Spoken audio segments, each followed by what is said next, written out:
So, hello everybody, I'm Edward Skraba. I'm a global director of threat intelligence at Smarttech 24/7. I'm also a hacker. I've been doing offensive security for over a decade. And today I'll share with you some of my thoughts about the attack surface, the cyber attack surface. So it's been a hot topic recently. We're seeing a lot of vendors trying to jump in that running train, providing different solutions for cyber attack surface management and exposure and multiple staff. But my observation is that while the topic is greatly covered from a defensive point of view, it's not covered enough from the attacker perspective. And there's never a limit to which you can go in defending your environment, but you gotta do it smart. And to do that smart, you gotta understand how the threat actors work. So my department is doing that. We're basically mimicking the threat actors activities, and I'll show you some of examples and our idea how this looks from the other side of the fence. So I'll explain a bit what is the cyber attack surface to me, how it evolved over the years, what's the problem with the technological stack inventory, and I'll show some examples of real hacking that cyber attack surface and give some clues how I think you can defend your cyber attack surface. So over the decade, our IT environment have evolved drastically. Our devices, our assets are not IP on the networks anymore. We have to look that there are different types of assets. There are network devices like routers, switchers, firewalls. There are servers, both physical and virtual, which are actually a critical central point of our environments. They provide different applications and services, and most of the endpoints are connecting to those servers. There are endpoints, obviously, employee devices like computers, mobile phones, and tablets. There is a software, including desktop applications, web applications, and mobile applications. Cloud services, not just virtual private clouds, but all the kind of infrastructure or platform or software as a service types of solutions. There are credentials and identities, and not just username and password, like session tokens. The session cookies have gained traction recently because compromising those actually allows to bypass a lot of multi-factor authentication solutions.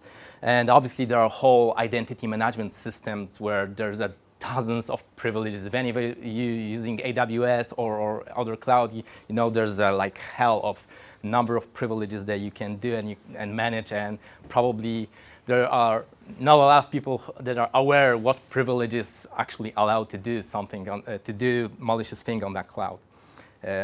Mailing systems, while it's an obsolete solution for communication, they are still the main channel for communicating externally. There are domains, obviously, with DNS configuration, which I personally like to treat them as sort of routers, external routers, because they are pointing to different services, different applications that the organizations are using. There's physical systems, obviously surveillance cameras or access controls, and of course, last but not least, the whole operational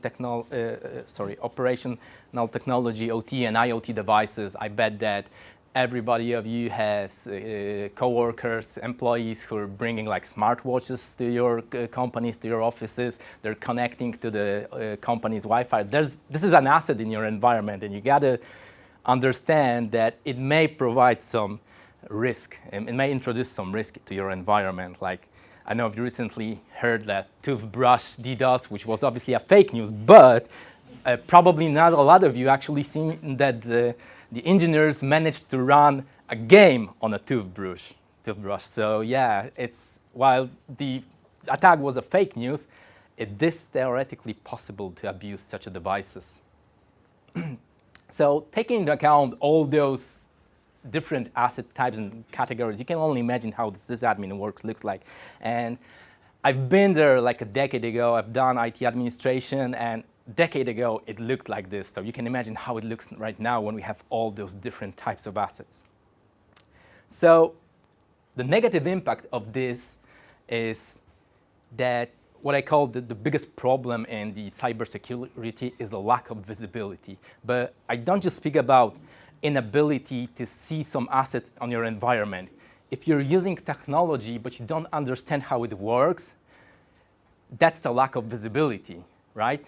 If you don't know how it works, how you can be aware of the threats that it may be affected by, and you can't protect what you're not aware of. So, yeah, some of you may still think, okay, but a lot of those assets are still computers on the network, right? It is true from a technical point of view, but when we look at different threats that are affecting those different types of assets, you will see where this diversity comes from. So, for example, just web applications, most of web applications are actually threatened by a 0 days because the developer, which is the vendor, didn't know about the vulnerability. So even a simple cross-site scripting is a 0 day, right, in the web application. And web applications are abused for resources. So we can, as a offensive security operators, we can abuse web application to pivot from the web servers to other internal assets, or we can use them for malware delivery. So we can just drop, if your application allows for deploying files, we can drop a malware there and we'll treat it as a trusted source to deliver malware. Obviously, if the application processes some user data, then they're threatened by data leaks, especially if there's any type of credentials, because people tend to reuse credentials. Network asset types, servers are threatened by a different kinds of man-in-the-middle attack, especially Active Directory. I mean, we've been doing this, again, said for over the decade, and basically every time that we're testing Active Directory, there's some misconfiguration that allows us to do some man-in-the-middle attacks. And it's important, like, for example, when I mentioned that's why I'm looking at the attack surface from offensive security point of view, because just a simple example, we got like critical vulnerabilities that scanners show to the customers, and one of the most abused problem that I see in Active Directory is lack of SMB signing. This is a medium severity issue shown in most vulnerability scanners, but we're actually abusing that single vulnerability almost every time that we are in the Active Directory. So that's why I'm saying it's important to look at that threat attack surface from a threat actor perspective. Applications, if these are trusted applications, they can be threatened by supply chain attacks, and they can be used for evasion of detection. When you get trusted applications, you probably won't expect any threat from their side. Obviously, those third-party applications can have leaks on their own side, and just recently, our SOC department had a case when they had a third-party vendor who had an access to their environment. So while the overall security of the customer was okay, some third party was compromised. They've had access to the customer environment and simply got in. And that's where comes the threat for identities and credentials, so they can be abused. Obviously, identities can be targeted by different types of phishing attack, where the threat actors may try to either hijack credentials or, what I mentioned in the beginning, hijack session tokens, which allow us to bypass those two-factor authentications. The domains, yeah, they can be target for, most importantly, they provide a reconnaissance. They're a good source for open source intelligence and figuring out what the organization looks like, what services it's using. But we can obviously target it by different type of domain spoofing attacks and use it in the phishing campaigns. There may be some DNS misconfigurations also that will lower the security of your services, especially mail services. There is a different kind of threats that affect cloud environments, like misconfigurations that can lead to privilege escalation and compromise of the cloud. There are insecure APIs. There's a type of attack which is called subdomain takeover. It's a type when, for example, you've been using some third-party provider, like let's call it Zendesk, and you had like a subdomain pointing to that provider, and you're not using it anymore, but you forgot to offboard the domain pointing to that provider. There's a chance that threat actors may be able to create an account on that SaaS platform, on that provider, and just hook it to your domain. So yeah, they can try to interact on your behalf on your domain sort of a trusted source.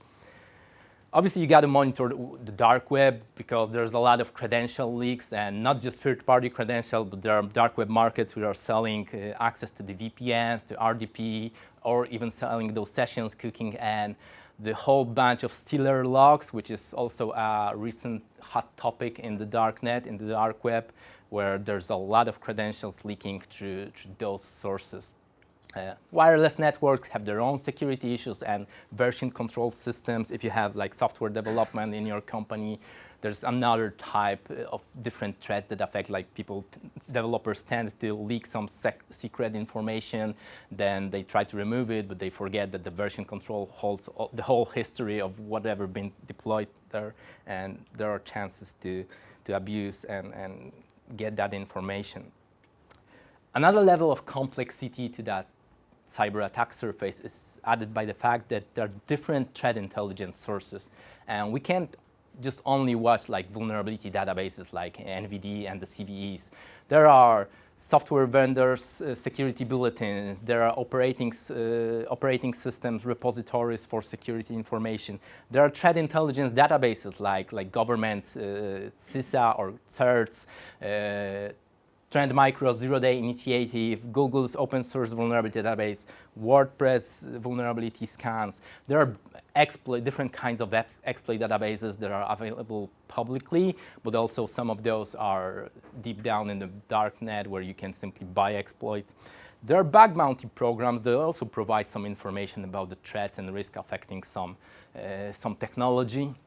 And we just gotta watch everything to know the risk related to a specific technology.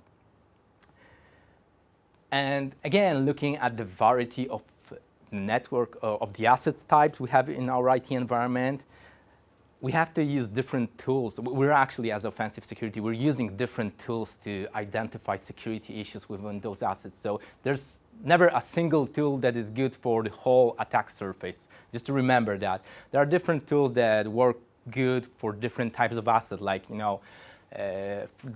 need tools to have an asset inventory that are capable of detecting every asset in your environment. There's our network security tools, which can both work in an agent mode or agentless mode.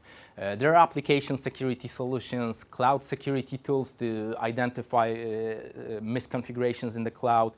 There are tools for validating identity and access management. There are tools for email security like anti-phishing, anti-spam, security email gateways, and so on. And the best option would be to use like a synergy of those tools. And I bet this is just a couple of those tools. You've probably seen them or using them. But again, as I said, you can't just rely on a single tool and assume it will provide you a security. You got to use like a synergy of those tools. And the best option, obviously, to manage this whole stack of tools, the best option will be to have some sort of like integration hub that pulls the information from those tools in a single place. So yeah, basically that's the attack surface that I'm seeing. And now I'll just guide you through an example how it looks from a hacker's approach.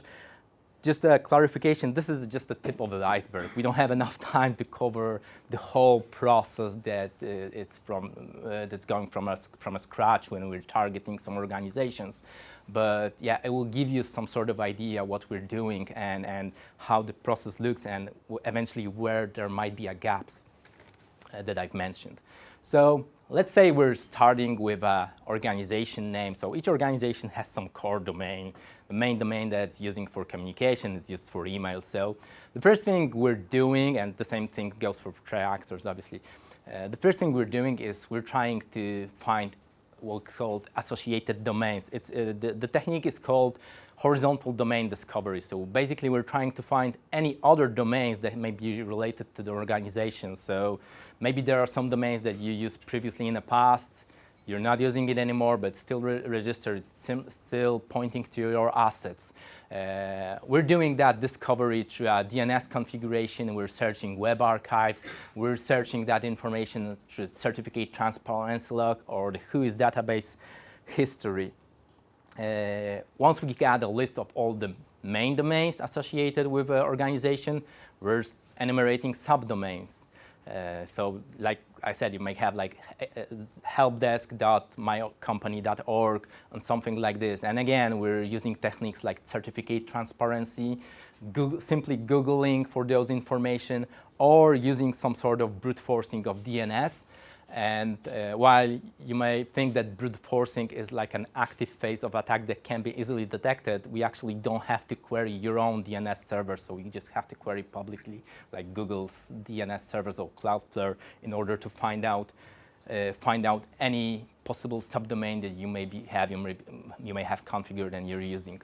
Once we have the list of all those domains with subdomains, we're trying to identify the technology stack. The domains may be pointing to some web applications. There may be some cloud services configured on that domains like Microsoft Office 365, Google Workspace, maybe some other providers like, say, Zendesk, and whatever, anything that you might be using. This information can be strictly gathered from a DNS configuration. We're looking at email services that you have configured.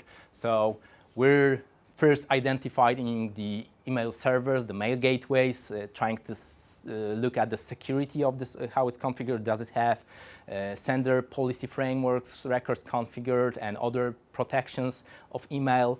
Are you using any known anti-phishing solution? Because this also can be identified through a DNS. When we have a list of those domains, we know which domains you're using for communication. We're trying to prepare for a phishing. So we're looking for a typo-squatted domain. So these are the domain names that looks like here, but there's a like misspelling, like a single letter changed. And eventually, even better than registering on freshly typo-squatted domains, there are expired domains, which could have been yours at some point in time, or it's just a domain that sounds similar like you, but the fact that it has been registered in history gives a sort of a reputation to that domain. So a lot of anti-spamming, anti-phishing system actually gives some threat score to a domain that's been registered within a month. So after a month, a domain is fine, but when it's used within a month, it sometimes already has some risk related to it and marked by the anti-phishing solutions. We're obviously searching for dark web leaks, like leak of credentials, or those Stealer logs related to any domain that's associated with your organizations. Again, I said, people tend to reuse passwords. We've seen that. So maybe there's a password leaked from LinkedIn or whatever, some sort of forum. And people use the same password for your company email address. Next, we're doing external network asset discovery. So once we have domains, we can see what IP these domains are pointing. Sometimes they point to load balancers or cloud services, but sometimes we are able to find the origin, the source of the host, and all this information can be gathered during open source intelligence, so we can have a list of public IPs. We can see what network services are run on those hosts, like whether there's just web server or maybe there's VPNs, maybe there's some mail services, anything that can be exposed. We've seen a lot of different services that being exposed on a public internet that shouldn't actually be there. And at the end of that process, we're doing web application discovery. So maybe you're using some known web application like WordPress or whatever other CRM system that's exposed externally. Maybe there are some known vulnerabilities you didn't patch correctly. So we're trying to search that. Maybe you have your own developed applications, so the developer might have made mistakes like those 0 days. Maybe there's some hidden content, so developers tend to just leave some garbage when deploying, and maybe there's like a .git folder which actually contains all the history and the source code which we can gather from the application. And important information, that relation from dark web leaks. So whenever we have like all the credentials collected from the dark web, we're trying to authenticate with that credentials on any services that allows authentication. So this might be VPN, this might be mail servers, but this may be also some web applications that allow for authentication on your environment. Again, as said, people unfortunately still tend to reuse passwords. This is one of the biggest problems. Okay, and just to show you how this looks from a practical point of view, I've allowed myself to use the organizers of the conferences domain to show some presentation. And just to be clear, this is open source intelligence. There is no, I didn't done any hacking, anything that should be threatened. This is just information that's publicly available on the internet. Conference domain is not the best thing to target because they don't expose a lot of services, but it will show you how the process looks like and what we can identify for such a small target, then you can probably imagine what can be found for bigger targets. So yeah, I've took actually the domain cybereurope.events and looked in the history. So currently there is a privacy protection for DNS. So when I look at current record of a DNS, these are redacted for privacy, so I don't have any information. But historically, when I look in 2018, we didn't have those GDPR regulations, and this data is still available on the internet. Just remember, anything that has been put on the internet stays there forever. So I can see,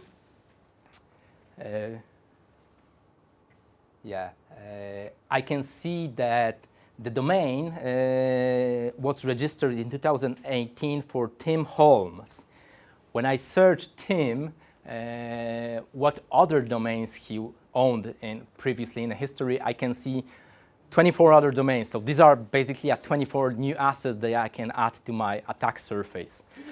Obviously, I'm focusing only on 2 domains that are related to the conference domain, to the conference, but normally I probably would try to compromise any of those if this is still active.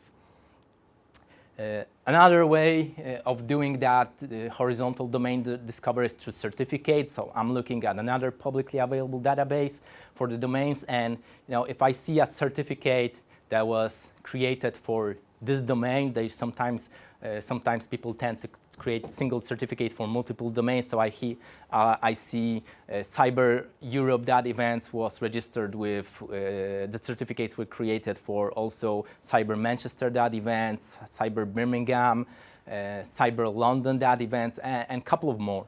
So basically, I already have a couple of assets that are related to the conference domain. Also, in the contact us page on a conference page, there's a cybernewsgroup.co.uk. From what we can see, this domain is used for communication. So probably there are some email addresses on that domain. There's mail server somewhere. Summarizing, I'll have 6 main domains used by the conference that I can target in further attacks. So next step, I'm doing subdomain enumeration and brute forcing. So a lot of tools, like I said, like Google, like I'm looking at DNS records, some passive discovery, some certificate transparency, dictionary-based enumeration. We have like dictionaries with over 42,000 common words used for subdomain names.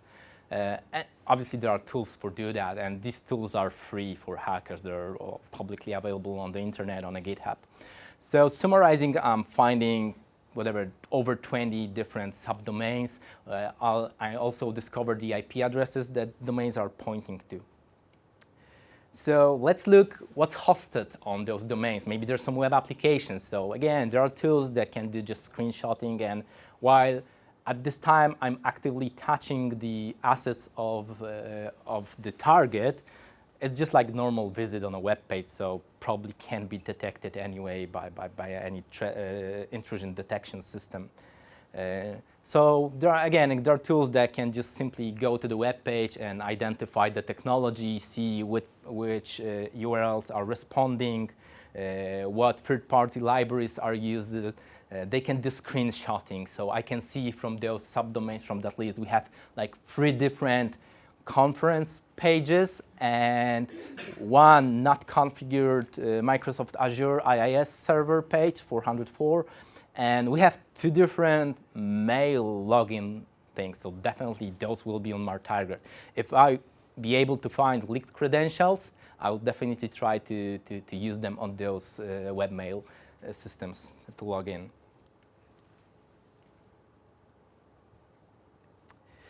Okay, I'm jumping a bit to a different target right now because, again, I said the conference is not the best target. There are not a lot of emails on that domain, so I allowed myself to use know before. I know the guys are here, so I hope they won't be offended. But again, this is just an example of what public information can be gathered. So, know before. So we know it's the main domain they're using is knowbefore.com. I'm trying to identify the attack surface for the mailing. There are systems that allow us to identify the mailing pattern. The mailing pattern for know before is first name and first letter of last name. Having that information, I can simply go to LinkedIn on the People's tab, and I can create a. While LinkedIn doesn't provide API anymore, but it's just a matter of like a couple of lines of JavaScript to scrape that data from the LinkedIn page. So we actually have those. So we're able to create, using the list of people names, we're able to create not only a list of potential email addresses, but we also have positions. So we're able to create like categorized lists. Okay, who's working in IT department? Maybe they're not the best target for phishing, but maybe there are other targets that, working in marketing, they might be a better one to target with phishing emails. Of course, we're looking at third-party leaks at the dark web. So as you can see, this is just an example of basically a public internet forum. This is not even a Tor forum, and you don't gotta have a login here. You just can, if you know where to find this, is just an example of a dark web forum, and the hackers shared the database leaked, and there's over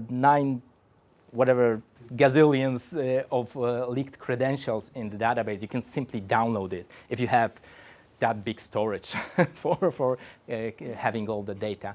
Again, as said, maybe, just maybe, there's a chance that some of the leaked passwords from the domain is still reused at some services. Yeah, just for giving you an idea, searching for know before, they have been on the hash.com, there are 138 leaks from that domains. It's not like 138 different credentials. These are 138 leaks. There may be like 20 credentials, but they've leaked multiple times. So just for clarification, the number is that big. And obviously, know before already mitigated that security issue. I'm not only looking for leaked credentials, like leaked from third-party side. I'm also looking for any dark web leaks that are exposed on the news or any darknet forums or Telegram channels that may be related to any of the domains that you have that is related for you. And this is totally unrelated. Happily, nobody leaked anything related to know before or the conference organizer. But this is like example from 3 weeks ago. A list of leaked, like database leaked for some Brazilian medical laboratory, like access credential cell for some other websites. Just recently, leaked credentials for Irish shop with 400 orders a month, so probably a pretty good target for threat actors. And just to clarify, threat actors there's never the same actor that's doing the whole attack. Like somebody's gathering the credentials and they're just trying to sell it to other people that were trying to compromise the target. And yeah, another example, leaked Gumtree users from Poland, Singapore, Ireland, and South Africa. 13 million plus credentials leaked. And just some sort of statistic how the leaks look in a week, like 768 different leaks during 7 days. Okay, so we have some domains, we have subdomains, we have some leaked credentials. Let's look at email phishing because this is one of the most abused technique by threat actors. I'm searching for typo squad domains. So, for example, I'm having this no B4E, and just to give you, this is an expired domain that I found on expired domains. It's right here at the bottom. It was registered in 2014, if you're not seeing it, and it already has like a better reputation. Free, it means it has some good reputation. So probably if I register that domain and I'll use it in a phishing attack, any anti-phishing, anti-spamming system will lower the score for all the emails coming from that subdomain because it has some positive reputation. Of course, we can register, any other new, and this is not something new. Actually, all the registrants allow us to, if we type a domain name that's already registered, they suggest what other domain names we can register. So typo squatting been invented by the domain providers like decades ago. Okay, so I have the domains. If you remember, I've had some IP addresses. Again, using open source intelligence, I can identify what publicly available network services are exposed. I can try to identify whether the IPs are hosted or, some Cloudflare hosting, which is probably not the best target, but there are some small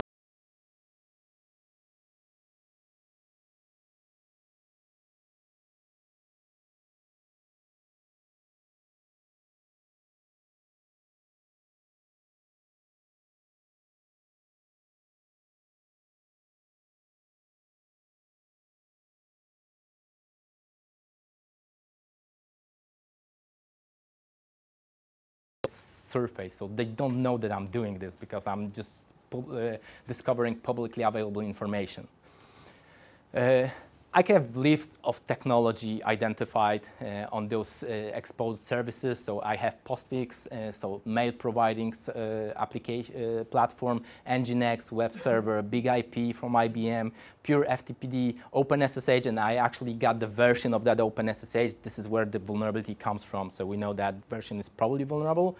It may not be because there may be some open operating system patches installed that are not visible here, but yeah, definitely something that we'll be targeting during the attack.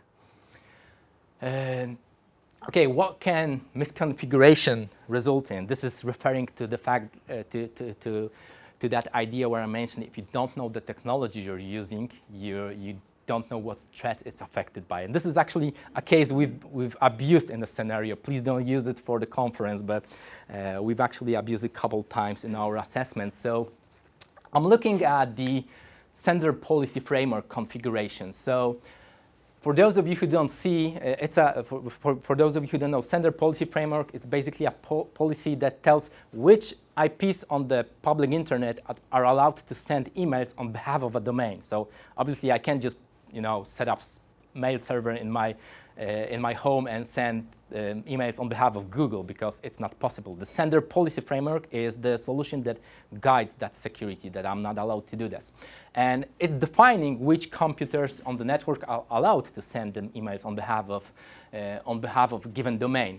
And when we look at cybernewsgroups.co.uk, we can see there's a pretty big range of IPs allowed to send emails on behalf of that domain. If we take a look, what's that IP range? It belongs to some shared hosting provider.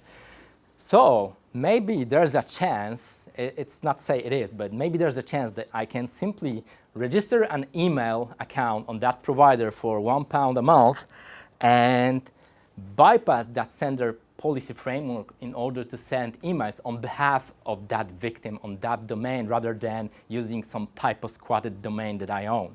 And it's not that I didn't test it for that because there may be security controls that won't allow me to do that, but we've actually abused such an examples in our assessment and we were able to bypass sender framework policy, and the end result is that the victims are receiving emails that look like they're from the original domain, not some typo squatted spoofed domain, the original company domain.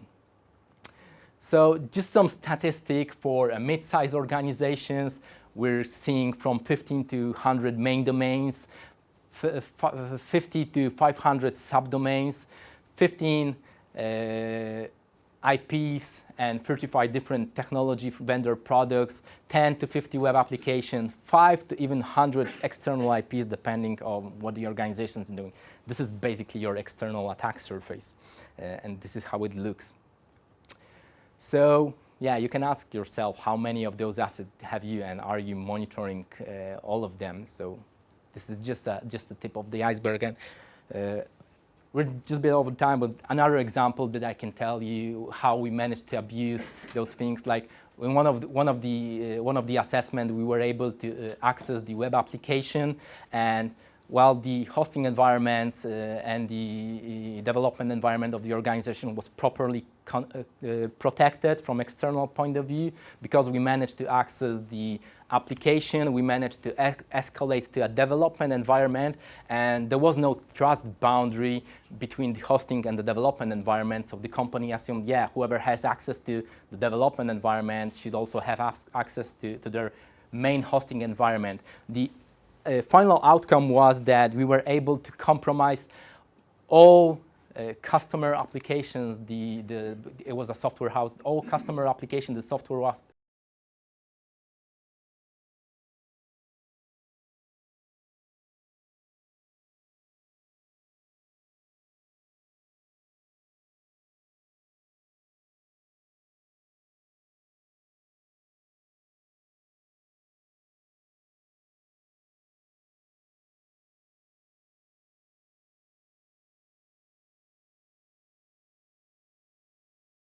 to compromise yours. Another thing important in terms of understanding what technology you're using and how it can be abused. So this is just an information. Splunk agents can be used as a command and control agents, actually. So there are examples on the internet to use it for malicious attack. And just an information, the disclaimer, this is not a bug in Splunk, this is just its feature that can be abused. So you can do a code execution using a Splunk agent, and you can use that Splunk agent to communicate with malicious servers. So if threat actors get sufficient privileges to interact with the Splunk agent, they actually may abuse it to use it as a command and control, and you obviously won't expect threat from that source. Another example, actually, from our own assessment, we've seen Sentinel-1, and again, disclaimer here, this is not a bug in Sentinel-1, this is just a feature it has. Sentinel-1 allows for memory dumping. And memory dumping is one of the techniques used in offensive security to get credentials stored in the memory in the Windows systems. And while the Sentinel-1 didn't allow us to use the typical tools we use, like Mimikatz, maybe you heard, or other tools that can be used for dumping Windows system memory, we actually were able to politely ask the Sentinel-1 to dump the memory for us, and we had all the credentials. What can you do to defend yourself? So KISS principle. So KISS states for keep it simple, stupid. It's a principle from the 60s invented by the US military. Basically, it tells you to narrow the attack surface as much as you can. So figure out whether everything that you're exposing on a public internet should be exposed. Use synergy, as I mentioned, use synergy of different tools through an integrators or hubs. Use principle of least privileges. So like whitelist the privileges that should be allowed. Don't rely on blacklisting because you could have missed something. Implement layers of security. You know, the attack, there was a presentation about cyber attack kill chain. So you've seen the attack is made of different phases. If you have proper security controls at each phase, there's a high chance that you will prevent the final impact. And the final impact is basically at the very end where, you know, ransomware gangs tend to encrypt your data or exfiltrate. It happens at the very end of attack. Use frameworks like MITRE ATT&CK framework. It's a very good framework for implementing security controls, and implement a proper inventory management. There's a lot of things you can do, obviously, to protect yourself, but because I come from the offensive security department, I will tell you one thing: do some exercises, even if it's a tabletop exercise. Start with tabletop, vulnerability scanning, then go to a penetration testing, and at the very end, when you think you're properly secure, maybe you should try some ransomware simulation or red teaming assessment. Ask yourself, can you detect a breach in your organization? And do you have a proper incident response plan? You do. It was on that computer that is encrypted right now after the ransomware attack, right? So if you don't have it printed on your desk, you don't have a proper incident response. Thank you.